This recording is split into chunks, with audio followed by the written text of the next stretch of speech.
పేరు పేరున హృదయపూర్వక నమస్కారం. ఈరోజు గతంలో అగ్రికల్చర్ డిపార్ట్మెంట్ కేటాయించినటువంటి బిల్డింగ్ ని అగ్రికల్చర్ కమిషనర్ గారి సహకారంతో వినుకొండలో అడిషనల్ జూనియర్ సివిల్ జడ్జి కోర్టుకి ఈ భవనాన్ని కేటాయించడం జరిగింది. అలాగే రాష్ట్రంలో 96 నూతన కోర్టులు ఏర్పాటుకు ఈరోజు ఎన్డీఏ ప్రభుత్వం కృషి చేసింది. ముఖ్యమంత్రి చంద్రబాబు గారి ఆలోచన ఒక్కటే, ఈరోజు రాష్ట్ర వ్యాప్తంగా వేలాది కేసులు గతం నుండి ఎన్నో సంవత్సరాల నుండి పేరుకుపోయినటువంటి కేసుల్ని త్వరితగతిన పరిష్కరించాలనే లక్ష్యంతో ఈరోజు ప్రభుత్వం 96 కోట్లకి ఈరోజు భవన నిర్మాణాలకి కావాల్సిన ఏర్పాట్లకి ప్రభుత్వం మంజూరు చేయడం ఎంతో అభినందనీయం. త్వరితగా పరిష్కారం చేయడానికి ముఖ్యమంత్రి చంద్రబాబు గారు దీనికి చర్యలు తీసుకోవడం, ఈ 96 కోట్లు శాంక్షన్ చేయడం, ఇది ప్రజలకు ఎంతో ఉపయోగపడుతుంది. భవిష్యత్తులో రాబోయే కేసులు ఎప్పటికప్పుడు త్వరితగతిన కేసుల్ని పరిష్కారం చేసి బాధితులకి న్యాయం చేయడానికి ఇది ఎంతో సుగమనం అవుతా ఉంది. మీరు భవన నిర్మాణ కార్మికులకి తీరని ద్రోహం చేశారు. 5 ఏళ్ళు మీరు అధికారులు ఉండి 40 లక్షల మంది భవన నిర్మాణ కార్మికులు సంబంధిత కార్మికుల్ని తీరని అన్యాయం చేశారు, ద్రోహం చేశారు.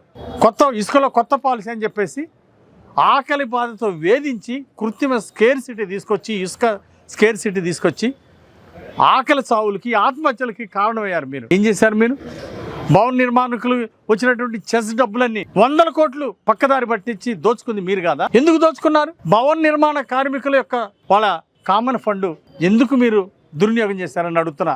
దీనికి నువ్వు ఏం సమాధానం చెప్తావని అడుగుతున్నా. అట్లాగే కాంట్రాక్ట్ బేస్ లో పనిచేసేటువంటి ఎంప్లాయీస్ని పర్మనెంట్ చేస్తామని ఎన్నికల ముందు హామీ ఇచ్చి అధికారంలోకి వచ్చిన తర్వాత పర్మనెంట్ చేయకుండా కార్మికులను మోసం చేశావు. వాళ్ళకి జీతాలు సరిగా ఇవ్వకుండా మీరు ఏం చేశారు? ఓల్డ్ పెన్షన్ స్కీమ్ రద్దు చేస్తామని చెప్పేసి ఎంప్లాయీస్ని మోసం చేశావు. ఈరోజు శవ రాజకీయాలు చేస్తున్నాడు జగన్మోహన్ రెడ్డి. ఈరోజు ఎక్కడ శవాలుంటే అక్కడ శవ రాజకీయం చేస్తున్నాడు. నువ్వు అధికారంలో ఉన్నప్పుడు కార్మికులకు ఎందుకు నువ్వు న్యాయం చేయలేదు? భవన నిర్మాణ కార్మికుల సొమ్ము ఎందుకు నువ్వు పక్కదారి పట్టించావు? 100 కోట్లు ఏ విధంగా నువ్వు దోచుకున్నావు అని అడుగుతున్నా. కనీస వేతనాలు ఇస్తామని చెప్పేసి ఎన్నికలకు ముందు చెప్పి అధికారంలోకి వచ్చినాక కార్మికుల్ని తొక్కిపడేశావు, కార్మికులకు చీరని ద్రోహం చేశావు. ఎందుకు నువ్వు కనీస వేతనాలు ఎందుకు ఇవ్వలేదు? 5 ఏళ్ల నీ పరిపాలనలో వాళ్ళకి ఇవ్వాల్సినటువంటి ఇన్సూరెన్స్ డబ్బులు, భవన నిర్మాణ కార్మికులు ప్రమాదవశాత్తు చేయిలు ఇరిగినా, కాళ్ళు ఇరిగినా, ప్రాణాలు కోల్పోయినా ఒక్క కార్మికుడైనా నువ్వు ఆదుకున్నావా? ఎందుకు ఆదుకోలేదు? ఈరోజు మున్సిపల్ పారిశుద్ధ్య కార్మికులకి సమ్మెప్పుడు ఎన్నో హామీలు ఇచ్చారు, ఒక్క హామీ అన్న నిలబెట్టుకున్నావా? రాష్ట్రంలో పారిశుద్ధ్య కార్మికులందరికీ అన్యాయం చేశావు.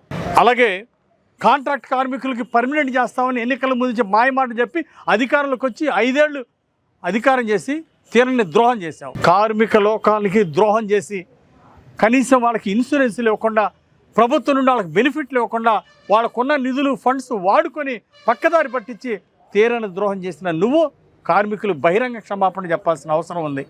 ఈరోజు బాధితులు పరామర్శించే హక్కు నీకుందా జగన్మోహన్ రెడ్డి? ఈరోజు బహిరంగ క్షమాపణ చెప్పాలా? ఈరోజు శవ రాజకీయాలు పరామర్శలు చేసే నైతిక హక్కు జగన్మోహన్ రెడ్డికి లేదు. విశాఖ హక్కు మూతేపిచ్చి భూమి మొత్తం కబ్జా చేయాలని కుట్రబడినటువంటి జగన్మోహన్ రెడ్డి ఈరోజు విశాఖ కార్మికులకి 5 ఏళ్ల పాలనలో తీరని ద్రోహం చేసి, అన్యాయం చేసి, మోసం చేసినటువంటి జగన్మోహన్ రెడ్డి బహిరంగ క్షమాపణ చెప్పాలా? ముక్కు నేలకు రాసి క్షమాపణ చెప్పాలని నేను ఈ సందర్భంగా డిమాండ్ చేస్తున్నాను. ఇలాంటి శవ రాజకీయాలు మానుకో. నీకు ప్రజలు, కార్మికులు నీకు శిక్ష వేశారు. 151 సీట్ల నుండి 11 సీట్లకు ఇచ్చినా ఇంకా నీ పద్ధతి మారలా. నీ అసత్య ప్రచారాలు. ఈరోజు ఎన్డీఏ ప్రభుత్వం బాధితులను ఆదుకున్నా, దానికి తగిన చర్యలు చేపట్టినా ఈరోజు దాన్ని వక్రీకరించి దుష్ప్రచారం చేయడం ఎంతవరకు సమంజసం? ఈరోజు రాష్ట్రంలో కూడా ఎక్కడ వేరే ఫ్యాక్టరీలో కూడా ఇలాంటి ప్రమాదాలు జరగకుండా ఈరోజు ప్రభుత్వం తగిన చర్యలు తీసుకుంటా ఉంది. అలాగే మరి ముఖ్యమంత్రి చంద్రబాబు గారు, అలాగే కేంద్ర ప్రభుత్వం ప్రధానమంత్రి మోడీ గారు కూడా స్పందించి బాధితుల్ని ఆదుకోవడం ఎంతో అభినందనీయం.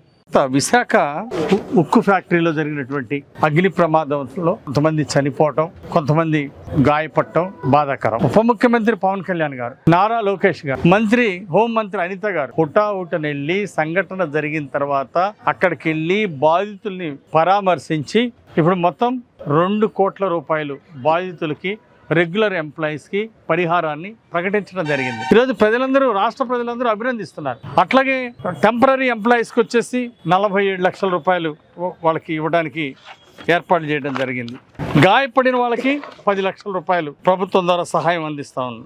ఈ విధంగా ఎన్డీఏ ప్రభుత్వం అంటే దురదృష్టవశాత్తు జరిగినటువంటి సంఘటనకి దానికి ముగ్గురిని కమిటీ వేసి దాని మీద కారణాలని ఏంటి, భవిష్యత్తులో ఇది జరగకుండా ఇలాంటివి జరగకుండా చేయాలంటే తగిన చర్యలు ఏం తీసుకోవాలో దాన్ని సూచించమని చెప్పేసి ప్రత్యేకంగా ఒక కమిటీ ఏర్పాటు చేశారు. ఈ విధంగా ఎన్డీఏ ప్రభుత్వం వెంటనే స్పందించడం, బాధితులకు న్యాయం చేయడం, దాని మీద కమిటీ వేసి విచారణ జరపడం ఎంతో అభినందనీయం. మరి ఈరోజు జగన్మోహన్ రెడ్డి వెళ్ళి పరామర్శిస్తున్నాడు. నేను అడుగుతున్న సాక్షి ఛానల్ ద్వారా అట్లాగే బ్లూ మీడియా ద్వారా మీరు విష ప్రచారం ఎందుకు చేస్తున్నారు? అంటే 5 ఏళ్ళ మీ పాలనలో అనేక చోట్ల ఫార్మా కంపెనీల్లో ఫైర్ యాక్సిడెంట్లు జరిగితే మీరు ఎందుకు చర్యలు తీసుకోలేదు? మరి మాజీ ముఖ్యమంత్రి జగన్మోహన్ రెడ్డి దీనికి సమాధానం చెప్పాలా? 5 ఏళ్ళు మీరు ఫార్మాలో అగ్ని ప్రమాదాలు జరిగితే, అనేక ఇండస్ట్రీస్లో ప్రమాదాలు జరిగితే ఆ రాష్ట్రంలో ఎందుకు మీరు సరైన చర్యలు తీసుకోలేదు అని నేను అడుగుతున్నా. దానికి ఏం సమాధానం చెప్పు? అలాగే విశాఖ ఉక్కు ఆ ఫ్యాక్టరీని దాన్ని వాతావరణ కాలుష్యం ఉందని చెప్పి విశాఖ ఉక్కు ఫ్యాక్టరీ వలన పొల్యూషన్ వస్తూ ఉంది అంటే దీన్ని ఖాళీ చేయాలని చెప్పేసి ఒక దుర్మార్గమైన కుట్ర చేసి విశాఖ ఉక్కులో పనిచేసేటువంటి కార్మికులకి అందరికీ ద్రోహం చేయాలని ప్రయత్నం చేసింది జగన్మోహన్ రెడ్డి కాదా?